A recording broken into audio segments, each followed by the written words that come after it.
তিন ব্যক্তির উপরে আল্লাহর আইন নাই। যে ব্যক্তি ঘুমাইয়া আছে তো গরমের সময় আড়ামড়াতেছে, তো লুঙ্গি খুলে গেছে, ল্যাংটা হয়ে শুয়ে আছে, ওই হাঁটুর ওই দিকে যে লুঙ্গি যাইয়ে বাঁধে রয়েছে, ল্যাংটা হয়ে গেছে। তো এখন মনে করেন ফরজ তরক হলো না, তো ফরজ তরক হলে এতে কি কোনো ফেরেশতারা গোনা লিখবে? কারণ কি ব্রেন কাজ করে না, তো ঘুমাইছে।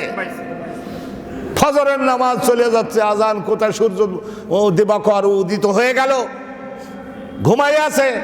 সে যদি আসলেও ঘুমাইয়ে থাকে, ওই চট্টগ্রামের থেকে ঢাকা আসছিল, কথা বুঝতে পারলেন না কেন?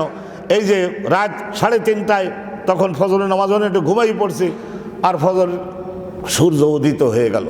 ঘুমের কারণে কোনো পাপ ধরা হবে না। যখনই জেগে উঠবে, উঠে তাড়াতাড়ি নাস্তা খাওয়া, আড্ডা দেওয়ার আগে অজু করে, মেসওয়াক করে, অজু করে, টয়লেট ছেড়ে ভালো করে আগে নামাজটা পড়ে একটা আসামির মতো ভাবভঙ্গি ধরো।